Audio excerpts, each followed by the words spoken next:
Forget if you're an island or a wave or anchor or a frog or a duck. It doesn't really matter if you're personality disorder, if you have trauma. If you're a human primate, you're a difficult animal to live with. And you're ever more difficult in a primary attachment, romantic primary attachment relationship. That's the most difficult because it has the longest memory and refers back to our earliest relationships with the people we depended on. Fair enough. That's just the way it is.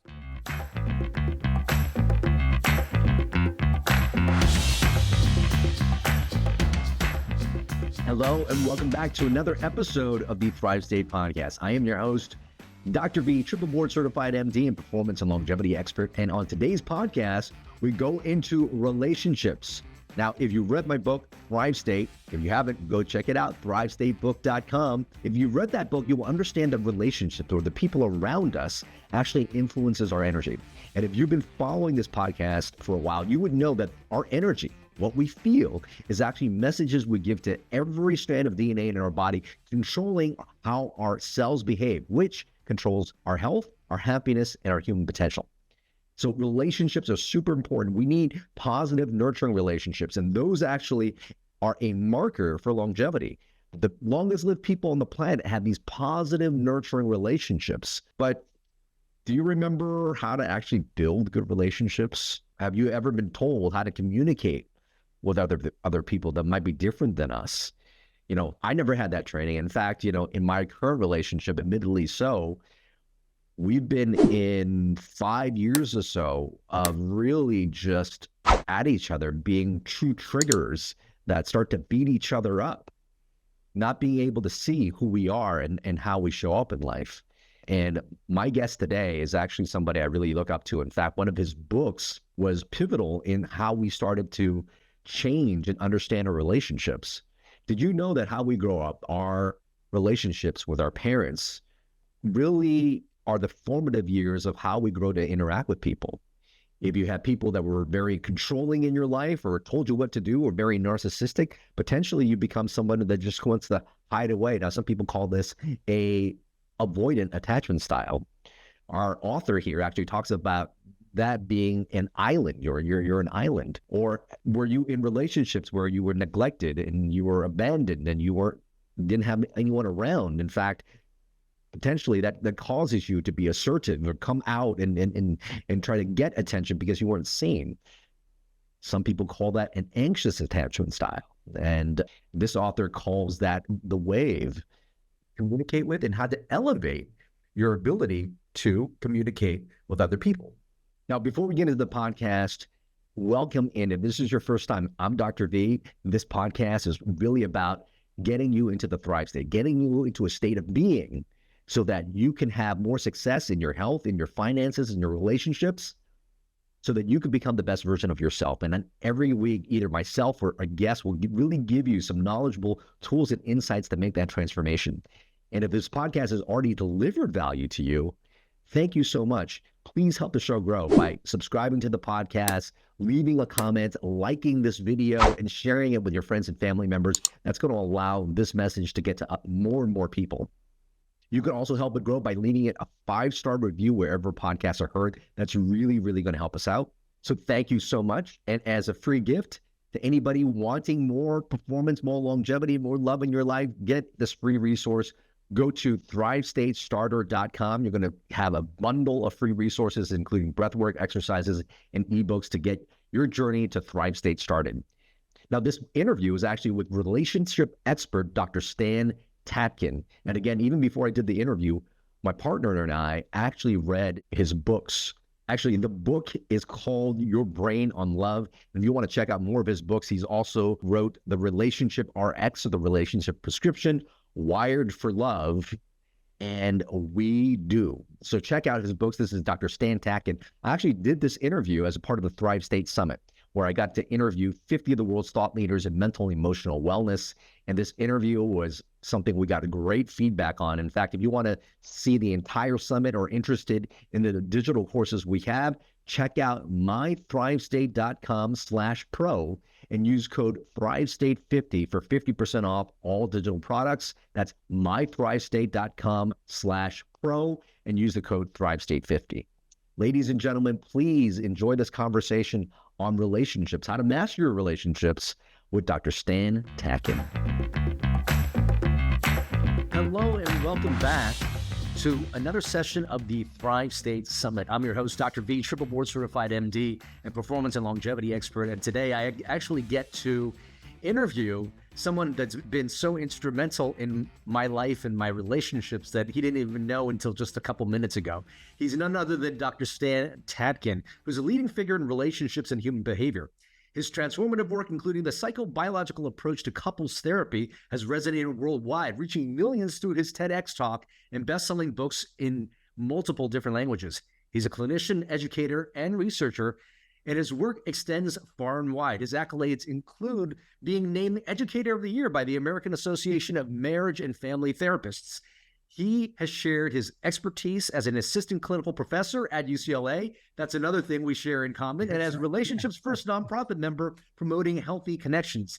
Today, we will explore the power of saying no, forming boundaries, and fostering secure, functioning relationships. So let's engage with this visionary as he navigates the complexities of human connections, offering insights that resonates across all facets of life. Dr. Tatkin, welcome to the summit.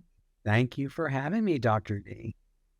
I got to say, I am a little starstruck when, we were talking to a PR group that has another one of our speakers, Vishen Lakiani, and they mentioned your name because that name just came up as a bell. The book Wired for Love was one of these instrumental books that I use to understand how I relate to others. And I believe that you have a second edition that's coming out pretty soon. Second edition, we just finished the second edition of Wired for Love, updated, and it'll come out next year. You know what? Let's just start there then. Okay. Let's start with our attachments. What should we understand about potentially how we grew up as children and our attachment styles and how they show up later on in relationships and how that could show up as conflict that could potentially result in some mental health issues in the relationship? Right. So attachment isn't a personality style. It isn't a personality. It is a series of memories of safety and security, or lack of safety and security, in our most valued and dependent relationships. So that starts with our earliest relationships, the gods that we grew up with, the big people, and we adapt to the environment that we're born into. So if the culture of that couple or parenting, the caregivers, if it is focused on the self more than relationship, we tend to see more insecure babies and children. If they focus more on the relationship than the self, we see more secure babies and children. And that's really simplifying it. But with the relationship meaning, I like spending time with you, want to get to know you. I'm fully resourced as an individual. I spend a lot of time face-to-face, skin-to-skin, eye-to-eye with you. Those are the building blocks of secure attachment, which allows for development to move forward. With insecure attachment, I am having to make it secure-ish as a baby, as a child, even though it isn't. So I fill in the blanks, I adapt in a certain way, so I will be loved and I will be cared for.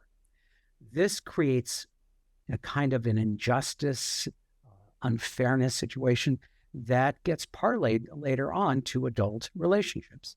So it's a set of fears. On one side of the spectrum of insecurity, anxiety, I am afraid of abandonment.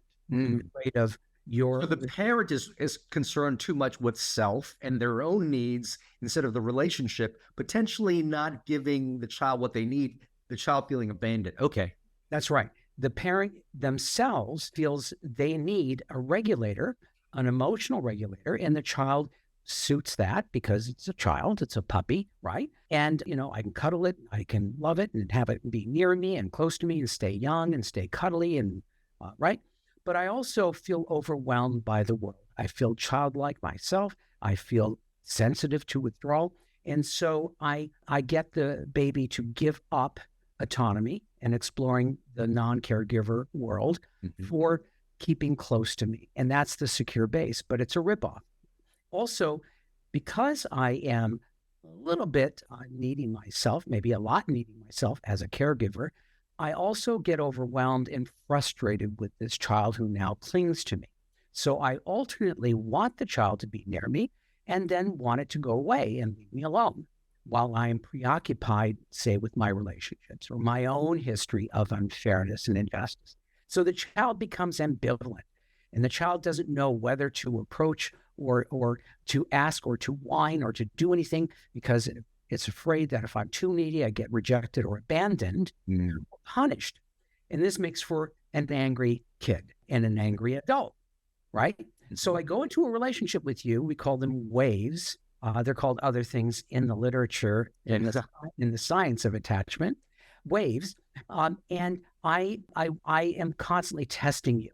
I constantly want you to come to me. I don't grab what I want.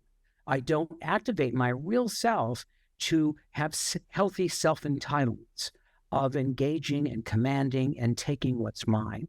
I'm under-entitled and angry.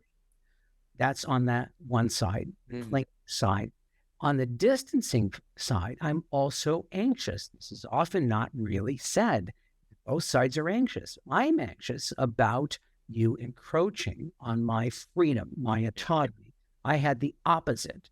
I had parents whose self-esteem I had to regulate, not their emotions, their self-esteem.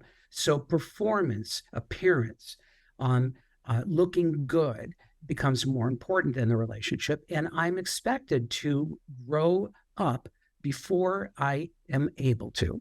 And there's a lot of distancing, dismissal. There's a lot of derogating of attachment values. So I don't get as much face-to-face, eye-to-eye, skin-to-skin. And I begin to adapt to less. So on an attachment level, I'm neglected. And as a neglected child, I don't really know what I'm missing. And I get together with you, and you want things on a relational level. And I think that's unreasonable. You're too needy. I don't get you, right? I want my alone time. I don't want you taking and stealing my freedom. And I also grew up feeling used, feeling a tool. So I'm very sensitive to feeling exploited, needed, not wanted. And so I cause lots of problems in relationships by being too distant, by being too alone, by being unempathic, by not having relatedness as I did maybe when we dated, because I'm really good when I date, but then all bets are off, right? So these two are not so much, it's not a mental health issue. It is a conundrum because if I'm massively insecure, I'm going to protect myself. And the way I'm going to protect myself happens to be threatening to another person, which causes them to do the exact thing that I'm prepared for them to do, either to abandon me and reject me or to smother me. Wow. And we have people that actually potentially have different variations of this and experience both, potentially, times when one caregiver can not be present and then smother, or maybe getting one from each parent, and they develop elements of both being what you call a wave or have some anxiousness, or an island that's distancing, correct? Right. And anxious. They're anxious about, when they're in a relationship, they're anxious about this. I cannot fully be myself in primary attachment relationship with you. Therefore, I can only be myself outside. So both sides have a developmental delay in terms of being their real self. One can't grab what's theirs and be entitled. The other one cannot be themselves and say what's true and have boundaries. I know we're going to talk about boundaries. Both have boundary issues. In fact, it might be said that islands, the distancing people, are even worse with boundaries. They can't set boundaries. They have to flee. They have to leave. They can't engage. They're conflict avoidant. And that's the problem there. So this, by the way, this is human behavior. This is all within the human primate. This is the human condition. We're just seeing a sensitivity and oversensitivity to one side or the other, abandonment or smothering, being engulfed. Whereas secures are not that sensitive to either. So this lays the great framework for what we're going to be doing in terms of talking about boundaries down the road. But relationships are great because as you mentioned, sometimes during dating or, during times where we're just having some very casual relationship with others, the problems with insecure attachments don't show up until we get really deep with somebody. Is that correct? Usually, yes. If I'm really insecure, that shows up when we're dating. But much of this shows up when we commit to somebody. I initially wrote it as the marriage monster, but it's not just attachment issues, it's personality disorders, it's trauma. All sorts of things happen, like a switch that gets pulled. As soon as I start to feel you as depending on me or depending on you and becoming more permanent in my mind, that's when the fun starts. Yeah. Okay.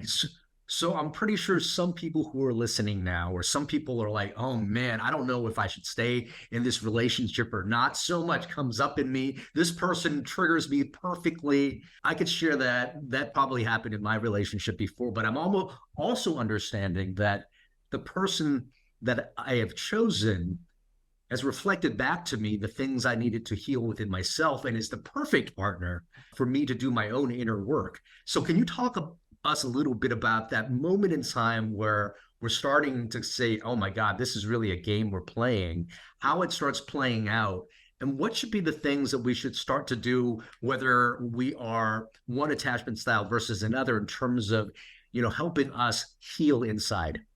Well, the only thing that's important about knowing your own attachment, especially if you are really insecure. So most of us are ishy, right? We get wave-ish, we get islandish, we get anchorish. Anchor is another, excuse the nautical terms, but they're friendlier.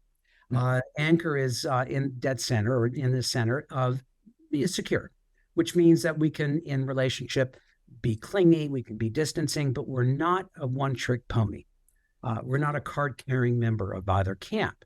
And those people are a little bit harder because, well, one, they're easy because they're predictable, but they're harder because of the amount of stress they put on the other person. And if they believe that their way of doing business is the proper way of doing business, you're not going to have much luck with that. Right. However, you can be a wave, you can be an island, but you understand you are.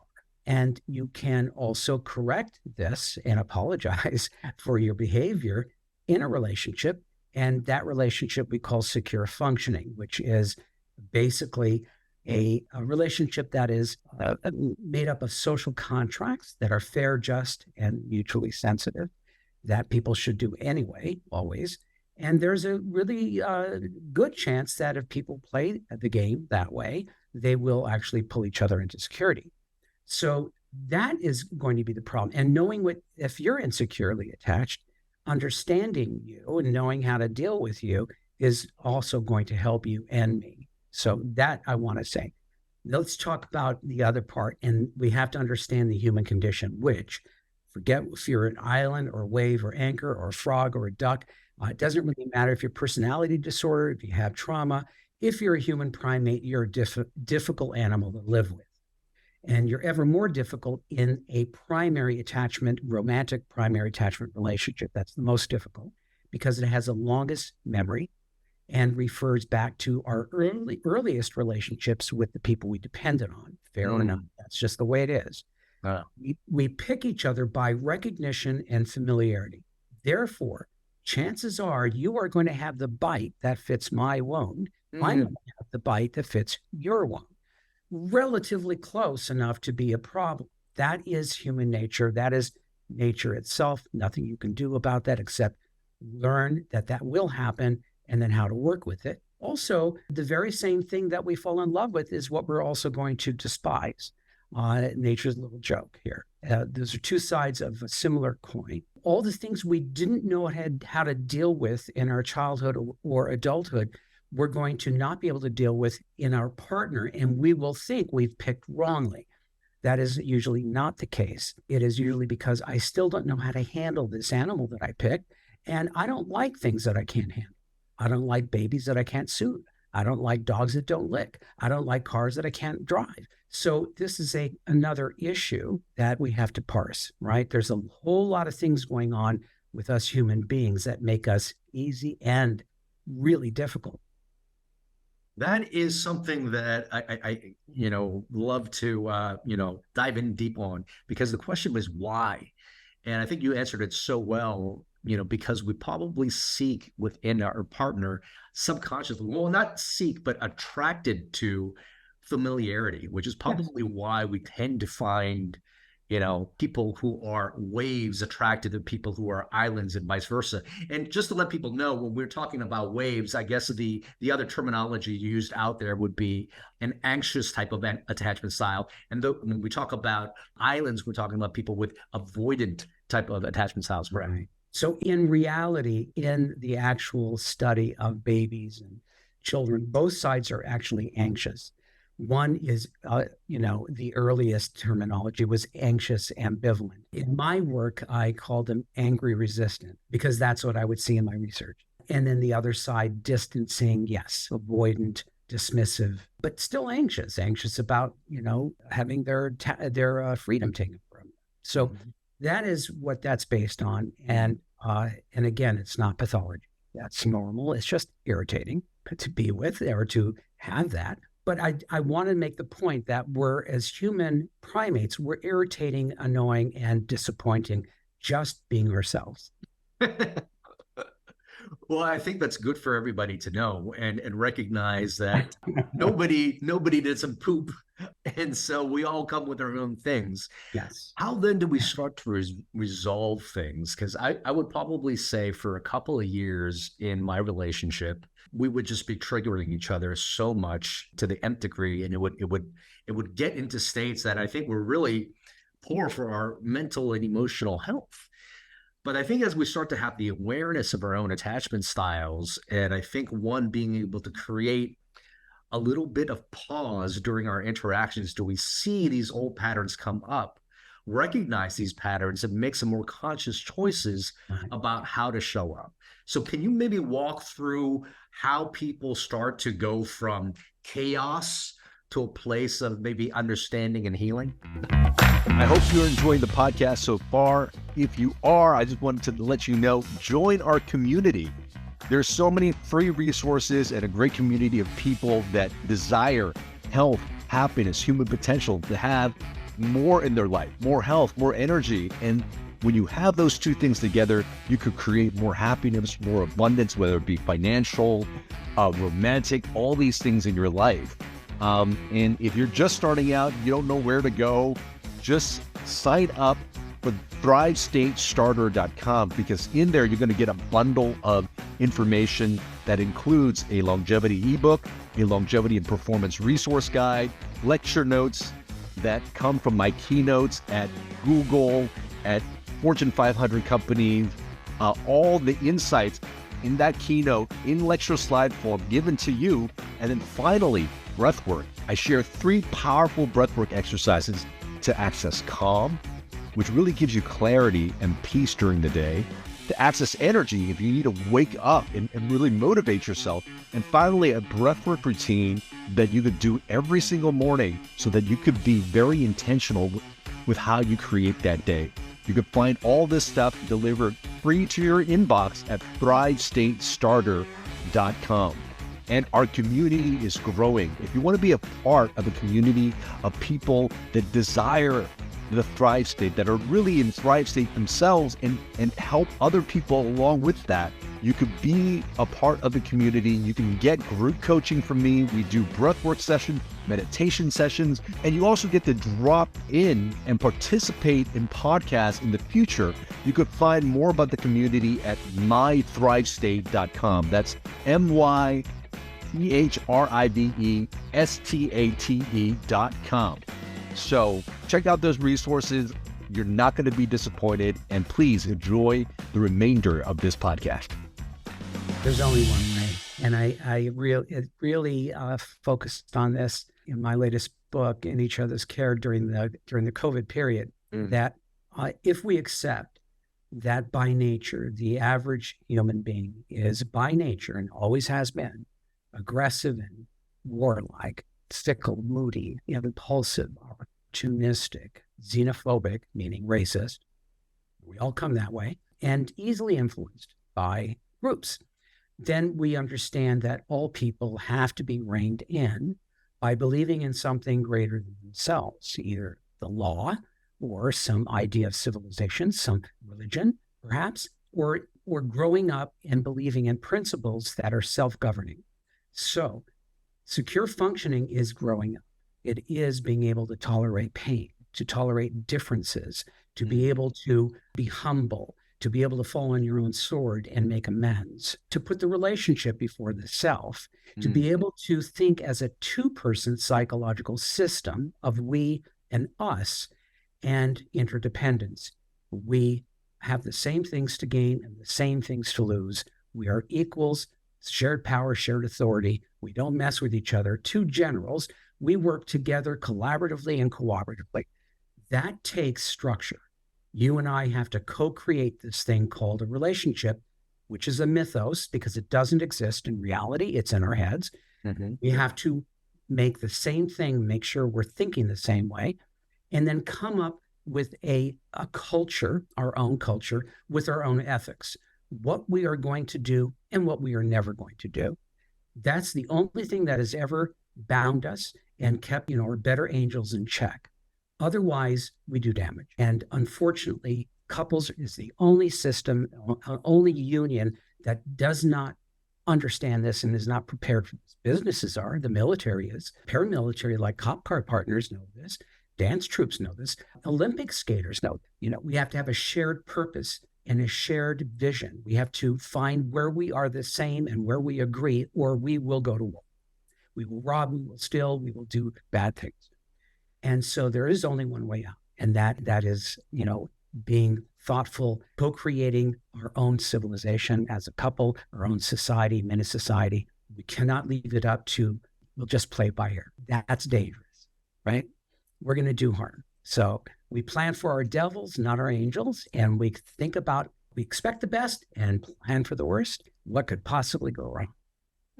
And we're the only species that can do that can actually predict and plan and prepare.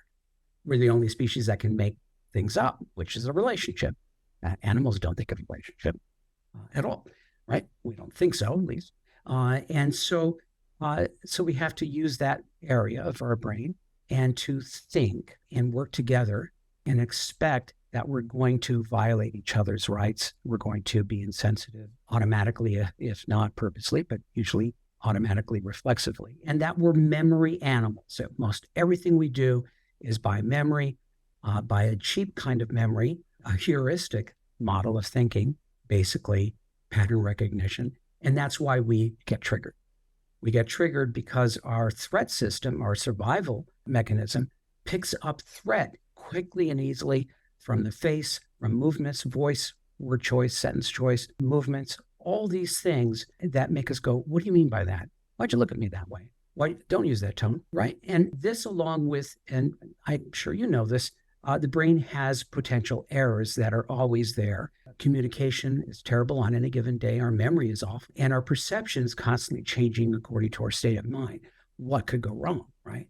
And yet we believe that our memory, our communication, and our perception is absolutely 100% right, and yours is wrong. And that's why we go to war, and that's why we sue, and that's why we break up, and that's why we do all sorts of stuff. So let's talk about that a little bit. Really, let's talk about kind of communication of our needs. And maybe within that situation, there's also communicating our boundaries. I think some individuals struggle with guilt when sharing their boundaries, and boundaries could look like different things, like I guess what people are comfortable with the other partner, doing. I can't think of any specifics right now, but how do we start to overcome guilt? How can we express who we truly are as people, and then also being able to express these boundaries to the ones that we love? In a fair system that is focused on relationship, boundaries are essential for maintaining relationships. Without them, people will do bad things. For instance, if I can't set boundaries and my only way of protecting myself is to flee, I'll be conflict avoidant. You won't be able to talk things out with me. I won't tell you what I'm thinking because I hold my cards close to my chest. Or if I'm somebody who seeks conflict, and I'm constantly breaking your boundaries, I'm going to cause more threat. Actually, both sides will cause more threat. Mm-hmm. So here's the trick again. A two-person system or more, if it's a polyamory or some other arrangement, but let's say a dyadic system. In a two-person psychological system, I have to think of you at the same time I'm thinking of me, or I will trigger threat systems. That is just a fact. So that's a hard thing to do, especially under stress, because we tend to revert to a one-person system of I, me, and mine, which will set up a fight. So boundaries protect me and you. So if I'm only thinking about myself and not you, that will be hostile, and you will feel it as such. Now, I don't think it's hostile. I just am protecting myself, but I'm not thinking of who I'm dealing with. I'm not considering you at the same time. And that's the game we have to play. That is the only one that will last without accruing threat memory and resentment. That will be the only one that will actually be resilient and be happy.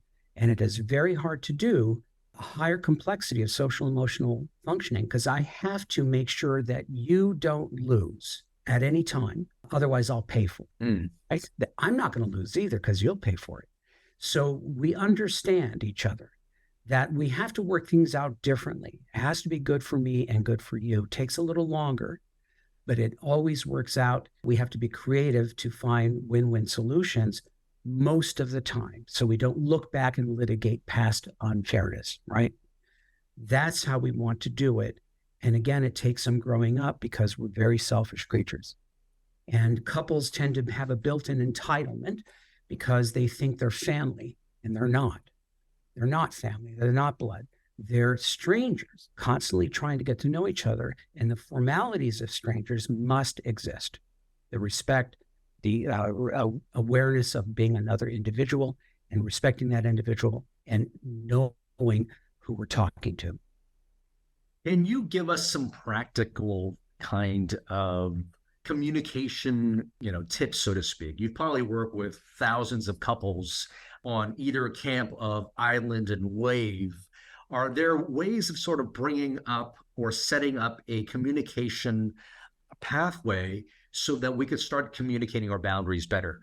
I think the concept of knowing, hey, we got to think of both people here is a great overarching concept. I know many people who are listening go, okay, how am I going to do this? What does it look like? Okay, so there's many different ways of doing this. One is to set up principles of governance, meaning how are you and I going to govern each other? We can only do that by permission and agreement and permission to enforce. Otherwise, it's a dictatorship, right? Mm-hmm. Or slavery. But since we're equals, we have to do it with a previous agreement and permission. So here's an example. You and I, when we start to talk and get under stress, you start to, well, I'll use me. I start to get aggressive. I start to get loud. And you feel that it's disturbing. I'm yelling at you. Doesn't matter whether I think I'm yelling. If you think so, I am.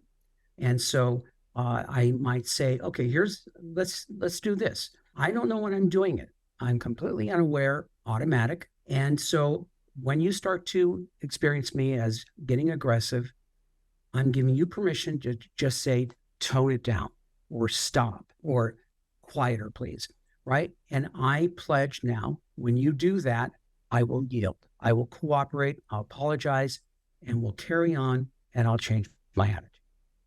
That's called a guardrail, or you can call it anything you want. Guardrails are important because we're irritating. We're all annoying. We do things that, to me, it's a whisper to you, it's yelling. Fine. I accommodate to you, right? My reality doesn't count here. If I'm upset, you have to do the same. So the boundaries are set up ad hoc as we go, as we find that there are things that are happening that are encroaching on our boundaries, right? I like it, my wife and I have this. We can go to bed angry, but we have to at least touch toes.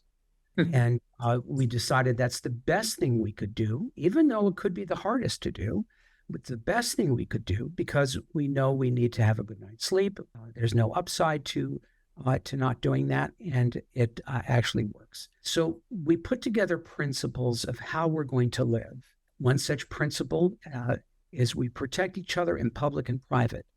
Well, if you feel unprotected, I've got to worry about it. I don't argue with that if I want to be in this relationship.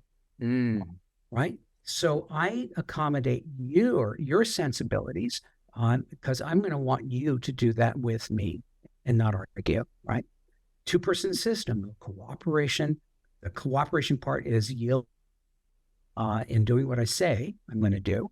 Collaboration is coming up with an agreement, coming up with how we're going to do this and do it quickly. So that's how boundaries ought to work. As soon as I want to set a boundary which shuts you out and I win, but you lose something, that will be considered threatening to you. And I will be the cause of that.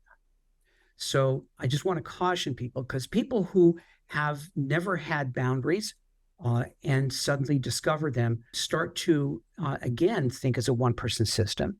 Not having boundaries is still a one-person system. It's the inverse of that, and it still isn't secure functioning. So the boundary has to protect me also from you, right? Or protect you from me. So how do we do this? You and I argue about, well, come up with something that would bug you, but wouldn't bother me. Anything come to mind from your relationship or any other something people that would bug me but not bother you? Well, I think one thing in my relationships was freely going out, exploring the world, and allowing flow to take your day. Kind of, I'm more of an adventure type, so I encourage that with my partner, things like that. She likes to rein it in a little bit. She feels safer at home, and she doesn't necessarily like it, so much when I do the same. So how do we balance out, these potential differing opinions and views? You start where you're going to agree and where you are the same. So let's go to, do we both want adventure in our life at all? Adventure, where we see the world, where we explore new things, novelty, where we refresh our excitement about each other in life. Do we want that at all in this relationship? Chances are your partner would say yes. Now they're thinking, but I don't want as much as you. No, that's all we're doing right now. Do we both want that? Okay. So that's part of who we are. We do adventure. We do novel things together. Now, what kind of adventure is what you want to do, and what kind do I want to do, and how much, right? That can be bargained. We can bargain and negotiate that. I can get you on board. You can get me on board. You just have to know that's what you have to do and I have to do. Otherwise, we'll lead separate lives. Right. So what is a high level of social emotional thinking? Well, we could go each other's way and just be separate, but that leads to drift. Yeah. Or we could be smart and know that we're different, right? You could have found somebody who loves adventure, but in other areas, they don't agree about anything. Right. So that's just life. That's just people. So, I want you to come with me on this adventure. I know what makes it worthwhile to you, and I'm going to lure you. I'm going to bargain with you. If we do this, I know you love this. And what if we do this? And the thing you hate that happens, I will make sure doesn't happen. We'll put that in place so it does not happen. But we're going to do the thing that you really love to do. What about now? So this is the way of the world. And partners, for some reason, don't think they should do that, or they think it's transactional. It isn't. Transactional is just, I scratch my back, your back, you scratch mine. This is for a greater purpose, that we're a union, an alliance. We move together and find ways to do that, to make it worth each other's while. So there's no looking back. That's what I'm trying to get people to start to think about and to start to consider, which is, again, takes some growing up. I can't, I'm not going to get everything I want. It's not compromising. I'm going to be happy. You're going to be happy. We're going to make sure of that. And now it's a go, right? That's how you would work it out. You start where you agree and where you are the same if you're in the weeds. We got to remember that where we're different and where we disagree is low hanging fruit. It's very easy for us to do that. That's what we do all the time. Right? And you can always find where you agree and where you're the same, most always. So starting there, would you also recommend for people who might not have, started this growing up work to maybe begin conversations with a therapist, or do you think they can just sort of kind of try to navigate this on their own, sometimes not understanding their primal patterns? I think people, are able to do this just naturally because we've been doing it since we were primitives. We've been doing this since the beginning of early civilization. Otherwise, we wouldn't have survived. So we know how to do this. We learn it in kindergarten, sharing, cooperating, collaborating, all of that, and then we forget it. So we have that. We just don't think we should do it. There, like I said, there's this sense of, I don't think I should have to do that. You should do what I want. You should do it because you love me. And even though I'm a romantic, I'm not big on unions for love. Unions for purpose, yes. What is our purpose? What do we do for each other? What are the terms and conditions, deal or no deal? That's what I think is going to be long lasting. And then earned love from what you follow through with. So, I think it's a different way of looking at things. People can read my books. People can take our workshops, go on our retreats, or you can just think about, what if you were an ice skating team going for the gold? Well, you're probably both annoying. You probably have your strengths and deficits, but you both want to win. And you're both going to work together to make up for those differences because you want to win. You're going in the same place. Don't work together. Don't work, right? Think of a potato sack race. You guys are in a potato sack and you're racing others. Where would you be? Would you still be at the starting line? Would you be falling on your faces? Would you be there fighting while everyone else is moving beyond you? Think of that. This is an idea of team, right? It's a team sport. It's not a solo sport. So I think people can imagine this on their own and just look to history and look how other people have done it, arch enemies that have been forced to work together because they're tired of, the Hatfields and McCoys. Let's not kill each other's families. We only have a few left. Let's not. And hey, by the way, you have technology. We don't. Let's prosper. People have been doing this forever. What's your excuse? As a couple. Why do we lose, or why do we become entitled prior to coming in relationship? Why do we think that, our ideas, our values, and all these things come in and, the other person should just deal with it? Is there a root cause for that? And how do we start to give up on that and really start to come into relationships, recognizing that we are our own independent, universal, authentic souls, but completely different, but approach this relationship as a win-win couple situation where we're, winning gold together? I think it's because we are naturally primitives. We're like the 2-year-old, only slightly older. Under stress, we can revert to that quite easily. But I think it's our culture, to be honest with you. We have a culture that prides itself on self-made person. Don't tread on me. I don't need you. I can do everything by myself. And we don't have an idea of interdependence here. We have names to call people as codependent, which is basically, an unequal partnership, right? But I think it's education, and I think it's the culture, and that there's nothing really to rein us in. The military has ways of dealing with that. So, if you were in special forces, you could not be in special forces if you didn't understand that you're not important. The person to your left and right are more important than you. They're going to save your life. They force a culture of weism that allows them to survive and to work with each other and to save each other because they care about their partners more than themselves in those moments. Otherwise, we'd all, run till and we just run. So we don't have a container in our culture that gets people, couples, and families to think this way, I think is why. And you're in medicine, so you know what it's like to deal with patients these days. Yeah. Things have really changed, people's attitudes. Yeah.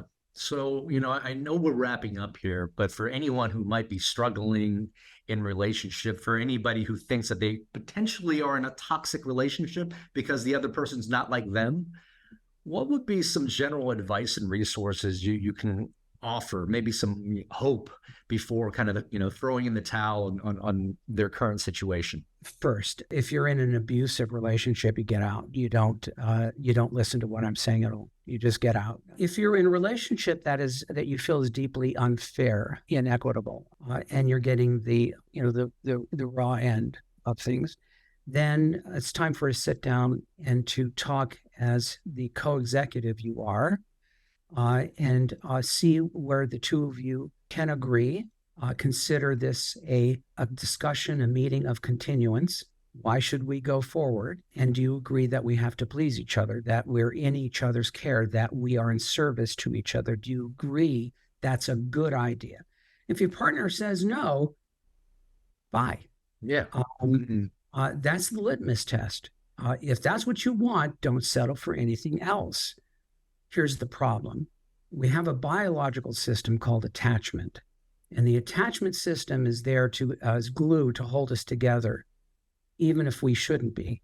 And so that's a problem. I can't quit you because of this attachment when I should. If you live by that, you're going to suffer. You have to live by principles. Good for me, good for you. Now we're in the area of personal morality. That language is, what should we do? What is best? What is right? What is good? You and I have to agree on that, or we will not get along. No matter what, we will not get along. And we have to create a structure that forces us to abide by that and gives us, martial rights to say, you cannot do that, or you must do that. I have to, so do it. That's power. That's the way it's always been done. That's the only way that can work. And it does take some spine and faith. Then your partner probably doesn't want to lose you any more than you want to lose them. Stand up for what you think is right for both of you. Chances are you're going to win. That's beautiful. Dr. Tatkin, I can honestly say that it's been an honor and a privilege to have this conversation. Thank you for the gifts of your research and your wisdom, and for being on the summit. If people want to find out more about you, your work, your upcoming second release of your book, and the retreats that you do, where do people go? People go to thepactinstitute.com. That's the PACT Institute.com. And there you can find, if you're in the medical or psychological field, we do trainings all over the world. And we also do workshops, my wife and I, and we're doing a couples retreat, 5-star event next year in Portugal, in the city of Porto. And that's always wonderful. So consider coming. Dr. Tatkin, thank you again. Thanks for giving your wisdom here on the summit. Thank you, Dr. V. I hope you enjoyed that episode of the Thrive State podcast. And if you're finding that this content is really helping you and your family members, please consider supporting our mission and our cause of elevating health, happiness, and human potential for people all over the world. You can do so by making sure that you subscribe to this podcast, sharing it with your friends and family members, and leaving us a 5-star review wherever podcasts are heard. All these things are going to really help elevate the show and to give us the resources to continue to bring more content just like this to yourself as well as the people that you love. If you haven't already, you might want to consider joining our community. We actually have a community where people get to engage with me in group sessions, where we do breathwork, meditation, where we do challenges together, really to be able to get us access to health, happiness, human potential, so that we could have longevity and performance in our life as well. You can check out our community at mythrivestate.com. That's mythrivestate.com. And if you haven't already, pick up a copy of my book, Thrive State. It really gives you all the tools, the pillars that you need to create a blueprint to control the energetics of your life. Who are you? How you show up in the world? The choices that you consistently make create an energy in your body, and you can control this. And when you can control that, you also control the messages you give to your DNA that gives you access, again, to optimal health, longevity, and peak performance. And let me also just share a free gift to you. If you haven't already, please pick up my longevity and performance bundle where I share lecture notes, ebooks, breathwork exercises, and longevity and performance resources at thrivestatestarter.com. Thank you so much for being a part of this community. Thank you for helping us grow. Remember always, my friends, that you are your best medicine.